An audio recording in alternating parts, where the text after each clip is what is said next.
Coritiba em destaque, Daniel Valdrigues. O inteligente e competente Daniel Valdrigues vem trazendo as informações do Coxa aqui no Placar.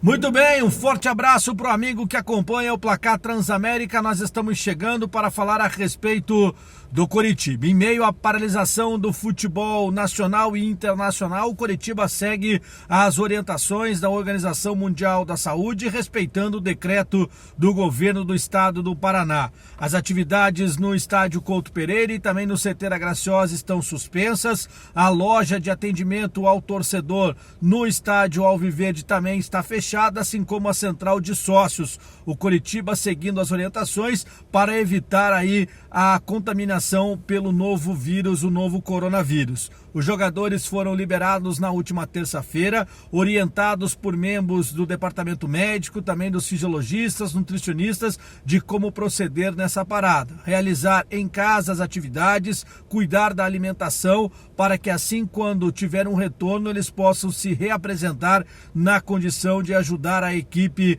dentro de campo na temporada 2020. O Verdão segue então também trabalhando junto com o departamento de marketing para atender o seu sócio torcedor.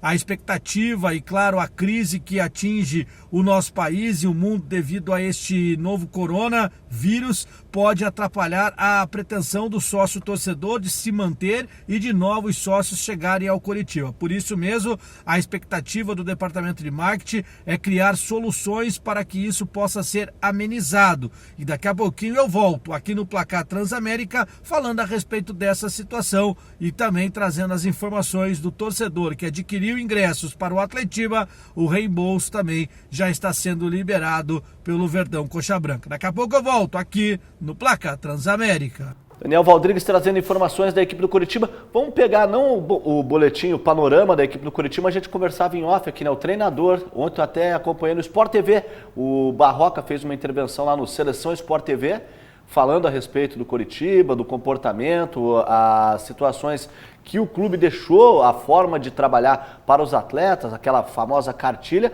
mas fora das quatro linhas o Barroca pode pintar no Vasco, por aí? Olha, existe uma história aí, né? Diz que me diz. Diz que me disse, a teoria da conspiração. Porém, tem uma dúvida muito grande, né? Aquilo que a gente falou um pouco antes aqui. Tem a situação do Zé Ricardo. O Zé Ricardo não fez um trabalho ruim no Vasco, muito pelo contrário. Ele fez um trabalho ruim no Botafogo. Sim. No Flamengo foi muito bem. Vendo futebol, assim, é que a carreira do Zé Ricardo foi meteórica. Muito rápido. Muito rápida. O Ricardo Gomes, depois daquele problema do AVC, eu não sei nem como ainda consegue implantar esse tipo de matéria, que não vale a pena, não tem como. Não vai. Né? O Abel, infelizmente, não faz um bom trabalho, não faz. O Abel, devido à tragédia do filho, Deus que me perdoe, eu também tenho um filho, você também tem, e aconteceu, de novo, é uma tragédia, ele não conseguiu mais ter aquela vontade, aquele desejo, aquela gula, aquele sangue no olho. Eu acho que isso muito mais para poder tomar o tempo dele, para ele não ficar naquela, né, tristeza profunda, que é uma tristeza profunda. Não, fica mal. Mas não conseguiu mais. A gente falar de esporte e resultado, o Abel está muito longe disso. Barroca, sinceramente, ir para lá, eu acharia uma situação que para ele não é bom. A cobrança é menor aqui no Coritiba do que no Vasco. Outra coisa importante, não são nos bastidores. O Mazuco, que, né, começou toda a sua história aqui em Curitiba, lá no Curitiba, na base, vai cair. Porque com a chegada do Moreira lá, que cria, desde o moleque do Eurico Miranda, né, já foi vice de Conselho Deliberativo, já foi vice de Patrimônio, ou seja, conhece o clube como ninguém. Estava morando em Portugal, tem dupla na nacionalidade, é uma pessoa que conhece muito bem o clube. O problema todo, só para deixar claro aqui, nos bastidores é o seguinte, o Eurico era parceiro do outro candidato contrário ao Campelo. Quando o Alexandre Campelo ganhou isso, ou seja, quando o rapaz aqui roeu a corda, ele foi ajudar o Campelo. E não tinha ninguém mais ninja e mágico na articulação política do que o Eurico Miranda, que ele ia fazer aparecer, assim como também sumir coisas. E o que é? Pois é. E principalmente lá quando teve o pleito. Tanto que ele foi para lá com respirador, oxigênio, já estava bem ruim o Eurico Miranda em relação a isso. Então, elegeu. Está com muito problema hoje o Campelo, não tem o que fazer. E outra coisa, sem dinheiro. Complicado. Vence amanhã, teve um acordo na semana retrasada, uma reunião, amanhã vence o quarto mês dos jogadores, fora outros contratos de imagem, 13º, um pedaço de férias. Isso, estava lá Pikachu, Fernando Miguel, Castan, eram 5 jogadores. Tinha um menino no meio ali, que era da parte mais nova, porque o Thales Magno está voltando fez a cirurgia. Acho que era o Raul, ou o Raul. Não, Ramon, um menino lá, o Ramon, que está jogando lá novo. E de qualquer maneira, vai ser cobrado isso amanhã. Se isso não cair na conta dos outros amanhã, não adianta botar a culpa no coronavírus, não. Vai ter jogador que não vai mais aparecer. Guarim já estava reclamando de novo, voltou, aceitou. Esse colombiano que está lá, o Benítez, ou seja, o argentino, o Benítez chegou lá do Independente, jogou 15 minutos. Eu não sei até que ponto esses caras não entraram numa furada. Não, e dá uma justa causa, né, velho? Não por isso pagou que a conta... 3 atrasados, já são 4, vai para 5. E tem férias, cara. Tem coisa do ano passado. Tem uma grana lá em torno do Pikachu, algo em torno de quase 2 milhões. Só para ele? Só para ele, porque tem dinheiro demais, tem férias, tem isso e aquilo. Como é que faz? Que isso não entra, ele entra na justiça daqui a 2 meses, vira 5. Aí o clube se arrebenta e não consegue pagar. E detalhe importante, o Flamengo ontem lançou uma nota, né? A gente tem que falar, ontem emitiu uma nota da seguinte maneira. Pela lei, pela CLT, você pode, no momento desse de tragédia, caso fortuito, força maior e etc e tal, você ter 25% de desconto, de corte, no pagamento do salário. O Flamengo avisou que não vai cortar. Não vai manter, pagar integral. Não vai.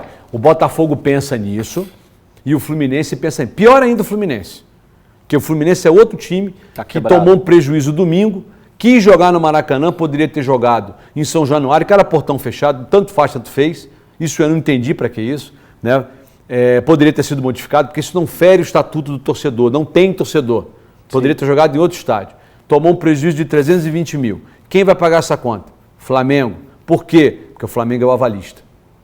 Nossa, o Fluminense deve ao Flamengo, por causa do Maracanã, 1.800.000. Aí vem aquele, com todo respeito, aquele bobão, que é o Mário Bittencourt, presidente do Fluminense, é um bobão, que ele é uma falácia. Aquilo nasceu daquela mentira do Fluminense de não ir para a Série B, que derrubou a Portuguesa. Essa é a grande verdade, não tem outra teoria da conspiração. Aquilo foi uma molecagem, o time caiu, entendeu? E no campo, deveria ter ficado lá. Se a gente pensar, desculpa estar extrapolando assuntos que estamos aqui para isso. A gente está aqui para bater papo, conversar. O time mais odiado, se você falar com os seus amigos no Brasil, é o Fluminense.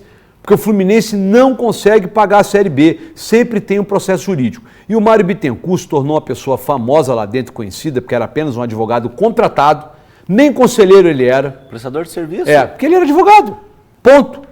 Entendeu? Ele era sócio e advogado. Aí ele se tornou membro do conselho, depois ficou hábito, foi conhecido até como o Pequeno Príncipe, né? Porque ele ia lá para o plenário do STJD fazer declarações no púlpito lá sobre o Pequeno Príncipe, das frases famosas do livro. Então, ou seja, tomou uma notoriedade, não adiantou de nada, hoje é o presidente, é uma vergonha, continua falando besteira, está devendo ao Flamengo e semana passada ficou bravo com que retrasada com o que o Jorge Jesus falou, que para ele o Campeonato Carioca não era importante, tomou um chocolate, foi 3-2, o Flamengo até os 20 minutos já estava 3-0, a bola, né, foi um passeio, entendeu? E o cara fica falando isso como uma questão de fugir, esconder um monte de coisa. Então, assim, são 3 clubes que beiram um problema financeiro. Isso é só nesse país, literalmente, que você tem uma dívida e você ainda quer reclamar de uma conta. Então o Flamengo deveria deixar, já que está pagando sozinho o Maracanã, então joga sozinho. É o que o Jesus falou, o Flamengo está pagando, não tem que chamar ninguém para parceiro. Não precisa. Joga em outro lugar. Uma dúvida, você falou 1.800.000 mais esses 300 mil do jogo do Maracanã. A conta é maior pelo seguinte, porque o Flamengo vai pagando, 2,100, né, cara? Porque não está se cobrando uma mora. No ano passado fechou em 1.300.000, porque tem contas ainda, porque o que acontece? O Fluminense, quando tem aí algumas penhoras, assim como o Botafogo e o Vasco, então na hora que ele vai pegar lá um percentual é penhorado, aí ele fica devendo principalmente a federação. A federação, todas elas, que é outra vergonha nesse país, elas ficam com dinheiro de uma coisa que elas não praticaram e não trabalharam. Aqui é 5%, Federação Paranaense. Não, tá louco, a Federação do Rio fica em média com cada jogo do Flamengo 250 mil, 300 mil para não fazer nada. Não paga segurança, não paga processo, policiamento, não paga água, não paga luz, não paga nada, só ganha dinheiro, porque Por isso, você sabe qual é a verdadeira história do Flamengo não ter feito um acordo com a Globo? Não foi o problema com a Globo, foi a federação. Sim. Que a federação recebe 80 milhões da Rede Globo e distribui 20 para cada clube. E fica com, parece que 7, 8%. Não, o Flamengo falou, tô fora. Ou você me paga sozinho, eu não preciso. Não sou obrigado. Eu quero mais, porque não vai. A minha audiência está lá em cima e acabou. Ou seja, o jogo do Flamengo, aqui, quarta-feira passada, lá no Maracanã contra o Barcelona, porque São Paulo jogou em São Paulo, contra a LDU. Foi a maior audiência nos últimos 18 anos do futebol. É que o Flamengo está em evidência, né? Está na mídia. Uma aula de futebol carioca. A gente começou falando do Barroca, treinador que interessa a equipe do Vasco, já passou pelo Botafogo e hoje é o comandante técnico do Coritiba.